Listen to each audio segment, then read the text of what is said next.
Allô, Nissan? Hey, grosse tempête, hein? Hey, Karine, oui, je sais, les vilains bonhommes de neige sont de retour. Mais avec le Nissan Rogue à traction intégrale, c'est pas stressant. Exact, il est conçu et testé pour nos hivers. Oh, Karine, il y a un bonhomme dans le Rogue. Ah, c'est correct. J'ai allumé les sièges chauffants. Ah, bien joué, Karine. Maîtrisez toutes les conditions. Louez le Rogue S 2026 à partir de 0,4% jusqu'à 36 mois, incluant une réduction fidélité de 0,5% pour les clients Nissan admissibles.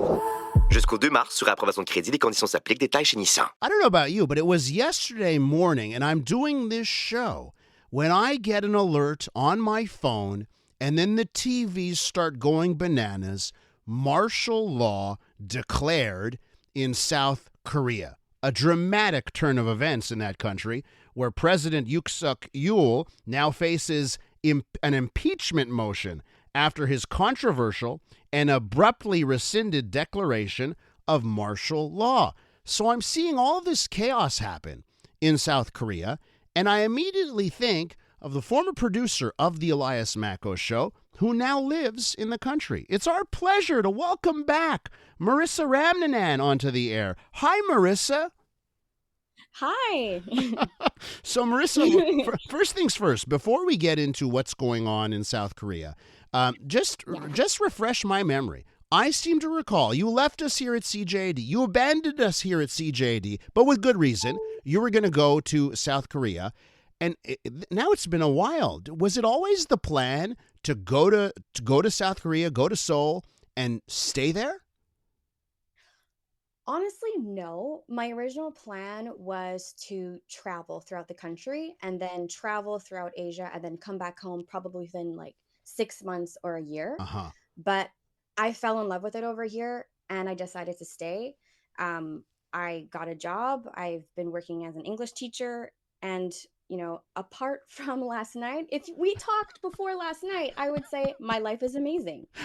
I love it here. Yeah. Okay. So, having said that, right, this truly was a surprising thing. When this happened, it wasn't just surprising to us here in the rest of the world or in Canada. It was surprising to you as well? It was super surprising. I did not expect this at all. There's always some kind of political tension happening within the peninsula, but you wouldn't think that like martial law would actually be, imposed. Okay. That just means like something very scary to me anyway. Marissa, how long has it been now? Time flies by when you're having fun. How long has it been since you're at CJD? About 2 years almost. Okay, that's right. Okay, so it's been 2 years. 2 years for you in South Korea. So with that in mind, to the best of your knowledge, how are you explaining this situation to your friends and family and us who are saying what's going on right now in South Korea? Right. So basically what happened, I'll start from the beginning. So last night, literally in the middle of the night, just after 10 p.m., like as Korea was falling asleep, we get the message from the government saying President Yoon declared emergency martial law. When we see this, we just panic. Well, at least I do. And I know a lot of my friends did. Mm-hmm. We're not sure what's happening. Next thing you know, the military banned protests and parliamentary activity and tried to take over the media. And within the hour, the military showed up to the National Assembly to block lawmakers from getting inside. There were military helicopters over the National Assembly and tanks in the street of literally where I work. Wow. Yeah, some of my coworkers, they live in that area and they were able to hear it and they could not fall asleep. And in the middle of all this, the leader of the opposition party called on the Korean citizens to take a stand and to protest. So even though, the military had banned these protests, people still showed up, despite the new ban. So it was just a big mess. Geez, we're with Marissa Ramnanan, former producer right here at CJAD 800, who now lives in Seoul, South Korea, and she's filling us in on the chaos in that country over the last 24 hours. So, okay, that's what happened. Why did it happen, Marissa? What do we know? Why did this all go down? So from what I understand, President Yoon, he said that, he accuses the main opposition, so which is the Democratic Party of Korea, of sympathizing with North Korea and of anti-state activities. Um, but basically, this is all happening because of South Korean inter-party political tension. Um, Currently, the opposition party has pretty much all of the power in the National Assembly because they hold a majority. So the leading party, they pretty much can't pass any legislation. And Ah.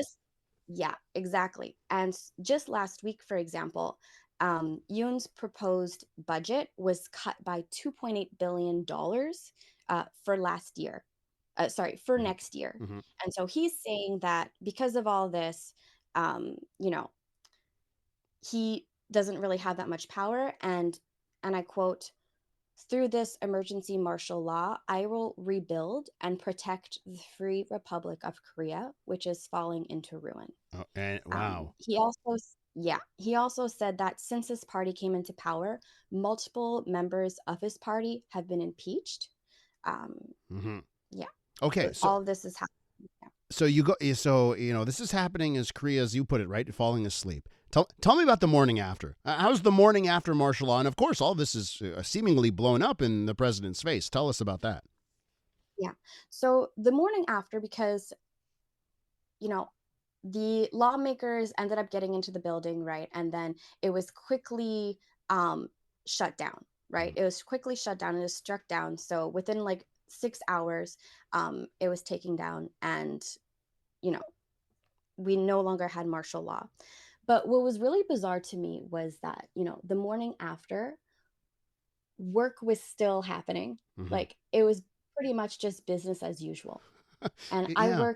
in I work in the area of where like the National Assembly is of Korea, and everyone was just walking to work normally.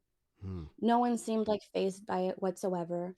It seemed like, there was a lot of desensitization around political tension, Mm. especially because of like the constant threat of North Korea, to be honest. So it felt like I was in a fever dream, like Wow. literally walking down the streets of where the tanks were just a couple of hours before. And Marissa, On my here in Canada, right? We talk now about political tension, right? There seems to be a high level between all the parties, and it's not going well in the House of Commons in Ottawa. If you're keeping abreast of what's happening back in your home country, just on the political situation in South Korea, you mentioned right how North Korea is this cloud over everything. But Mhm. is it a toxic kind of environment between the parties in the National Assembly in Korea? Is there that same type of vitriol? I mean, it seems like it's a toxic environment, especially because, they invoked this martial law to make everything stop. Hmm. Like, because of the fact that the main political party, again, they didn't really have much power to do anything or to pass any of the legislation. So they just wanted everything to stop. And Yeah. also, um, you know, the his government is being investigated. Like many of his members are being investigated right now, due to alleged corruption. Ah. So Okay. yeah, And he there's that happening too. he's toast right now, right? There's impeachment motion against President Yoon. Do you know is his political future now done? What do you think's going to happen there? Do you have any idea? I am not sure. Mm. They have presented the motion for impeachment today, from what I understand. Yeah. But calls are coming from both his own political party and the opposition for him to step down, Yeah. Okay. because Now, otherwise, listen, Marissa, we got to leave it there. I just want to say one of the ways that I judge when we do segments internationally is how I judge how far along a country has progressed is the quality of the internet connection. I tell you something, Marissa, we do hits over Zoom with people who are like 1 hour outside of Montreal, and the quality is not as good as the connection we have with you in South Korea. And I think it says a lot. Like, is South Korea, are you guys living in the future, by the way, technologically? it feels like it. Yeah. It really does. All right, Marissa, listen, thanks for hopping on with us. Really great catching up with you and hearing your voice again.